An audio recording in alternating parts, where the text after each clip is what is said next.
తిరుపతి జిల్లాలో సంచలనం సృష్టించిన తుక్కు స్కామ్పై కస్టమ్స్ అండ్ సెంట్రల్ ట్యాక్స్ విభాగం సీరియస్ అయింది.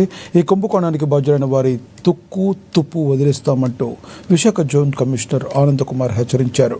పన్ను ఎగవేతల ఆటలు ఇక సాగవని, జీఎస్టీ వసూళ్లతో పారదర్శకత పెంచుతామని ఆయన స్పష్టం చేశారు.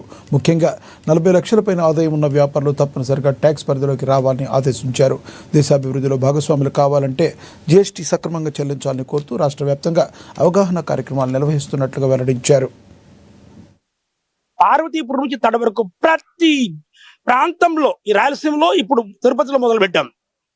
రేపు శ్రీశెట్టి వెళ్తున్నాం జిఎస్టీ అవుట్ రీచ్ కి, తర్వాత ప్రొద్దుటూరు వెళ్తున్నాం జిఎస్టీ అవుట్ రీచ్ కి, తర్వాత అనంతపురం వెళ్తున్నాం GST out reach. What is GST out reach? Honourable prime minister only came here to Kurnool. GST అంటే జిఎస్టీ ద్వారా మరి ప్రజలకు ఏ విధమైనటువంటి బెనిఫిట్స్ వస్తున్నాయి, దాని గురించి కూడా ముందుకు వెళ్ళడానికి తీసుకెళ్ళడానికి ప్రయత్నం చేస్తున్నాము. మరి పార్వతీపురంలో కూడా మరి 15 లక్షలు ఖర్చు పెట్టి 10 టాయిలెట్స్ ఫర్ విమెన్, స్త్రీల కోసం కట్టబట్టుతున్నాము.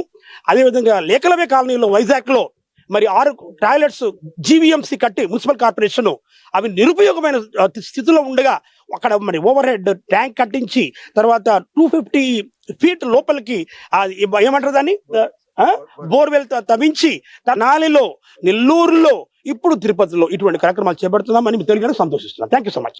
రేపు శ్రీశెట్టికి వెళ్తున్నాము.